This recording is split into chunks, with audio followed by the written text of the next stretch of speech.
Hi, I'm Chad with Rescue One Plumbing. I'm a master plumber, been doing this 15 years. So we're making a video today, and what that's gonna be about is water heaters, your traditional tank style water heater that's found in almost every home.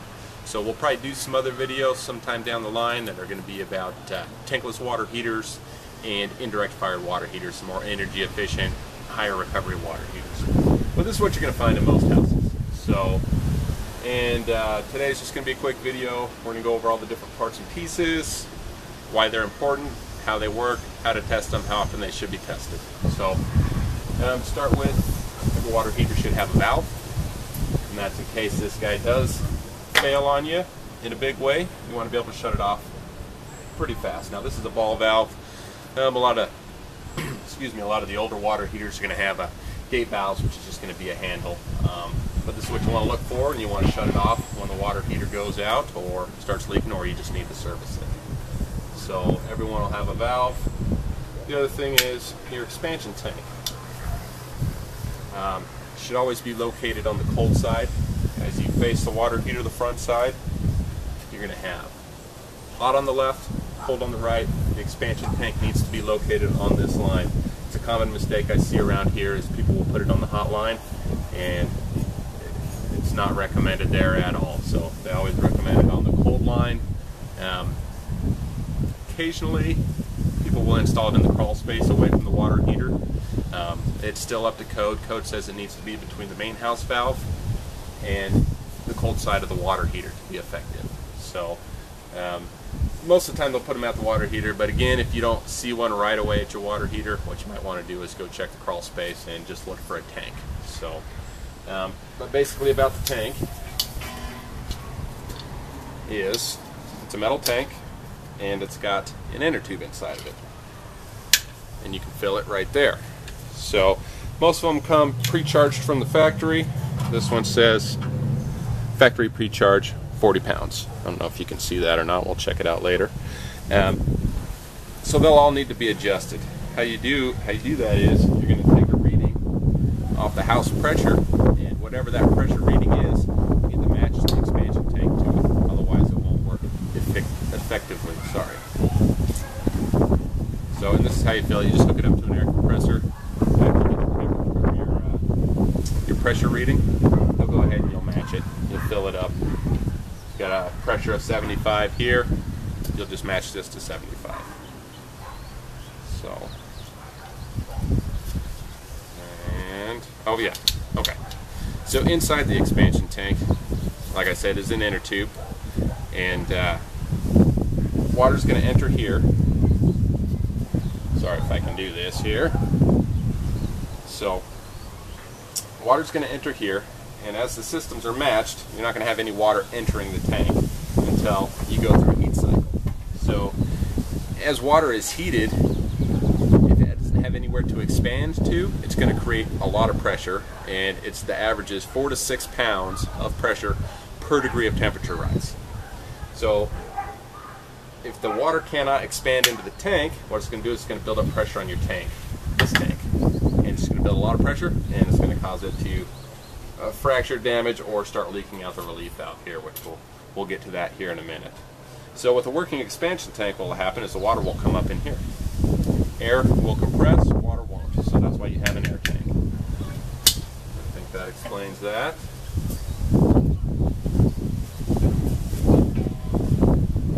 So moving on, this is your pressure relief valve, pressure and temperature relief valve. This is your relief tube here. This would normally be piped down to within 6 inches of the floor, and that's just to protect you from getting scalded if it ever does fall off. So I'll just take this off real quick, and we'll show you how it works.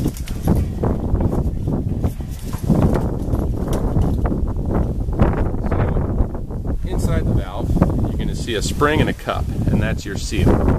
So this high pressure spring here, what that's designed to do is at 150 pounds it's going to open and relieve the pressure. That's going to protect the tank from damage, supposedly.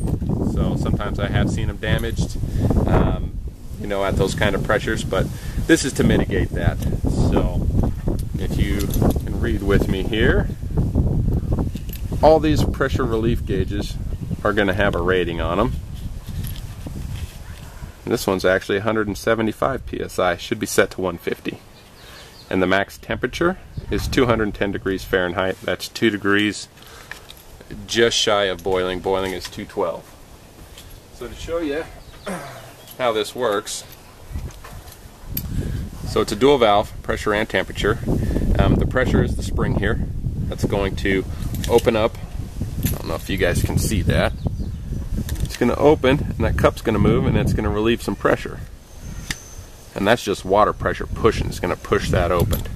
So it also opens if it gets too hot. And I'll do this so you can see it. It might get a little loud, but we're going to heat this up with a torch, and you're going to watch that open. So this is a temperature rod here.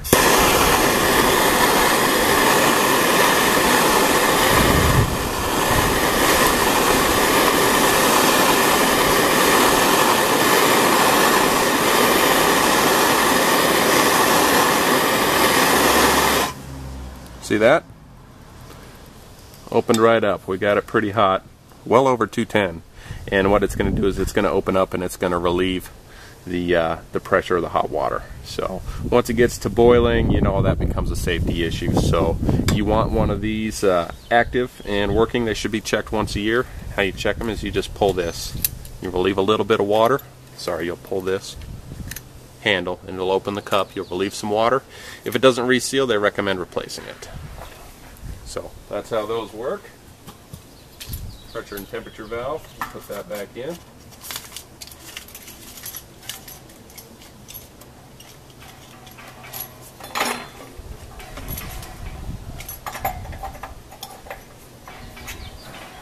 Okay, other parts of the water heater are, they're all come equipped with an anode rod, and what that does is it's just a sacrificial rod. So basically the operation of the water heater doesn't heat the tank. So water is basically corrosive. This is a sacrificial rod here.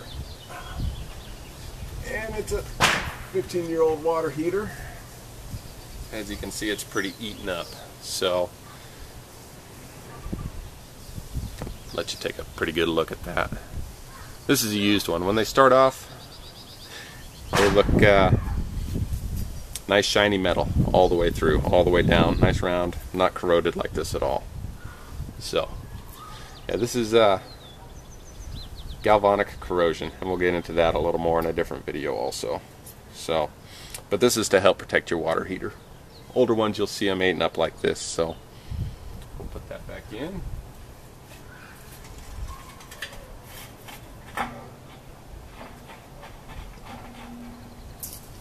And water heaters also have dip tube. So if your water heater's been heating, and then all of a sudden you find yourself only 5 minutes of hot water and then back to cold water, and then you wait another 10 minutes and then you got hot water again, it's more than likely the dip tube. Dip tube's always going to be over here on the cold side. Take that out. Sometimes they'll come out with that nipple there. Otherwise, if I can get it out of there, you can yank them out. What this tube's going to do is it's going to run down and spill water out down at the bottom of the tank, force that hot water out the hot side.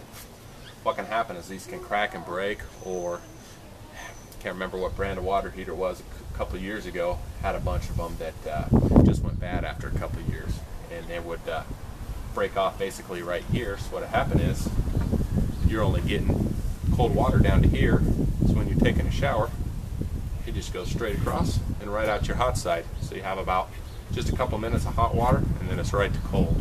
So, but this tube, as you can see,